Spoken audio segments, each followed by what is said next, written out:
The Ford Motor Company has confirmed it will not close its Kentucky plant where 29,000 people earn their daily bread. And we're starting to see a pretty incredible cabinet being picked by Donald Trump. I'm Randall Terry. This is Voice of Resistance.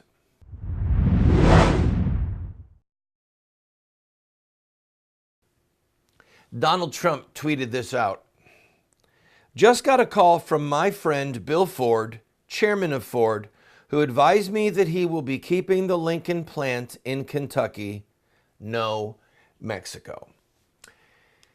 If you were following the election, the campaigns, Trump said that he was going to do everything in his power to keep Ford here and that he would slap a tariff on their cars coming over from Mexico if they tried to leave. Now, let's talk about this for a minute from several different angles. The dollar's doing great right now. The Dow is doing great. Ford has just said it's going to stay. Bloomberg, who hated Trump, had a little story. Surprise, maybe Donald Trump will be good for business. They're so arrogant.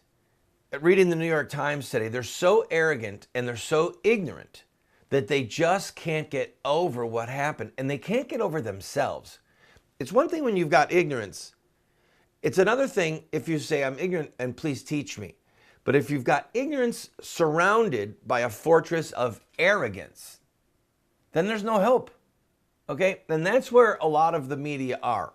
But let me go back to Ford staying. I lived for 20 years, more than 20 years, in a community in the southern tier of New York, Binghamton, New York. It was also called the Tri-City area. It was Binghamton, Endicott, and Johnson City. Those three little communities played a pretty significant role in America. And most of you don't know this, but I'm going to tell you. The largest shoe manufacturing plant in the world was in Johnson City and in Endicott. It was called Endicott Johnson. You're too young, and you're too young to remember. As a boy, I would go through a mall in Endicott Johnson. Besides manufacturing shoes for all kinds of other people, they had their own brick and mortar stores. They were manufacturers and had retail outlets. Incredible. They employed 10,000 people. People would come from Italy and say, which way EJ?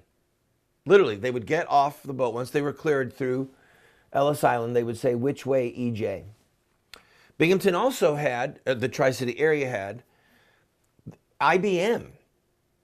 IBM was founded there. Huge plants making computers. They also had, the name just slipped my head. I'm so sorry. It'll come back to me. But they made the flight simulators. It was a company that made organs. And then the man who made the organ thought, I can use some of these parts to train pilots how to fly so that they don't learn by crashing.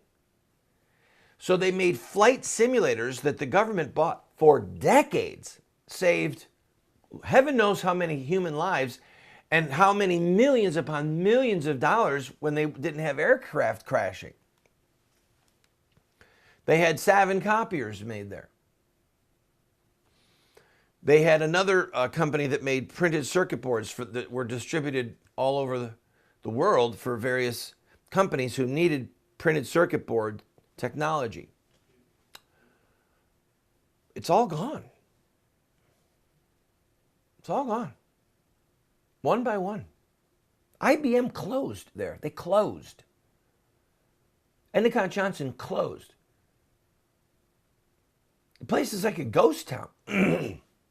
It's so depressing to drive through it and see business after business after business boarded up. Neighborhoods that used to be beautiful, run down now. Churches. There were so many Roman Catholic immigrants there that there was one part of the city in Binghamton that had 3 separate Catholic churches on 3 corners. It wasn't because there was division. It was over the language. One was an Italian parish, one was a Polish parish, and I can't remember what the other one was. It wasn't Armenian, but it was might have been Slovenian. I can't remember. But it was just a thriving community. And because of asinine, stupid trade deals, it all went away. You ever heard of Smith Corona? The typewriting people? They had a factory there, 820 employees, just north of Binghamton, in Cortland, New York, closed, sent the factory to Mexico. So Trump getting this reversal from Ford is a huge deal. And I'm telling you right now, there are families that are crying, they're weeping, they're hugging each other, they're thanking God, they're thanking Trump. I beg your pardon. And I know, let me tell you something. I know human nature. I'm going to go a little bit long here. Just give me one more minute because I want to finish this and then I'll go on to other stuff. There are people, bad people, people of ill will who want Donald Trump's presidency to fail, who said an expletive when they heard that Ford was staying. They said crap. Because they don't want Trump to be right. They don't want him to be successful. They want the Dow to go down. They want Ford to leave. They do, because they're ideologues. They're leftist. Many of them hate God. Many of them hate life, babies. I mean, they're a package, okay? And they want Trump to fail. So when they heard that Ford was staying, they were not happy. And then there are people who are just too stupid to know what good news it is. The reason I told you that long story about Binghamton, New York, and Johnson City, and Endicott City, is because these young people, these whining crybabies who need a safe space and need a dog to pet because Donald Trump won the presidency, these foolish, foolish young people have no clue. These pampered little brats have no clue what it's like to see a community devastated because a plant that manufactures something goes away. You have no idea. So they're too stupid and too sheltered, too ignorant. I don't want to say so. They're too ignorant to know that they should be rejoicing right now. They should be rejoicing. I've got to take a break. When we come back, we're going to look at the cabinet and we're going to look at some other issues. We have a Jon Stewart clip to play, the comedian who hates Trump. You're going to like this clip. Don't go away.